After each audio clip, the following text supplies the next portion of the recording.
Multi starrer movie ఖైదీ number 150 విజయంతో మంచి ఊపు మీద ఉన్నాడు మెగాస్టార్ చిరంజీవి. అదే ఉత్సాహంతో తనయుడు రామ్ చరణ్తో కలిసి ఓ మల్టీ స్టారర్ మూవీ చేయడానికి రెడీ అవుతున్నాడు చిరు. మెగాస్టార్ చిరంజీవి కంబ్యాక్ మూవీ ఖైదీ నెంబర్ 150తో మళ్ళీ మునుపటి క్రేజ్ను సొంతం చేసుకున్నాడు చిరు. దీంతో ఇకపై వరుస సినిమాల్లో నటించాలని ప్లాన్ చేసుకుంటున్నాడు చిరంజీవి.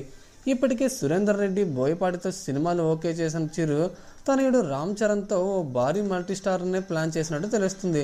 2007లో చరణ్ సినిమాలకు కామా పెట్టి రాజకీయాలకు ప్రవేశించిన సమయంలోనే రామ్ చరణ్ చిరుతతో తెరంగేటం చేశాడు. ఇక ఆ తర్వాత చిరంజీవి కథానాయకుడిగా సినిమాలు చేయకపోయినా చెర్రీ నటించిన మగధీర, బ్రూస్లీ చిత్రాల్లో క్యామియో మాస్తో అలరించాడు. తాజాగా చిరు రీఎంట్రీ ఇచ్చిన ఖైదీ నెంబర్ 150లో చిరు అమ్ముడు కుమ్ముడు సాంగ్లో స్పెషల్ అపీరెన్స్తో ఆకట్టుకున్నాడు చెర్రీ. ఇప్పటి వరకు ఒకరి సినిమాలో మరొకరు స్పెషల్ అపీరెన్స్తో అలరించిన తండ్రి కొడుకులు ఈసారి ఏకంగా మల్టీ స్టారర్ చేయడానికి సిద్ధమన్నారు. తమ కొనితల ప్రొడక్షన్ బ్యానర్లో రూపొందే ఈ సినిమాకి ఇప్పటికే ఒక ప్రముఖ రచయిత స్క్రిప్ట్ను సిద్ధం చేస్తున్నారట. మరోవైపు సుకుమార్ దర్శకత్వంలో తెరకెక్కనున్న విలేజ్ బ్యాక్ డ్రాప్ మూవీలో నటిస్తున్నాడు చెర్రీ. మైత్రి మూవీ మేకర్స్ నిర్మిస్తున్న ఈ చిత్రంలో చరణ్ సరసన అనుపమ పరమేశ్వరన్, రాశి ఖన్నా కథానాయకులుగా ఎంపికయ్యారు. ప్రస్తుతం ప్రీ ప్రొడక్షన్ స్టేజ్లో ఉన్న చరణ్ సుకుమార్ మూవీ తరువాత సెట్స్ పైకి వెళ్ళనుంది.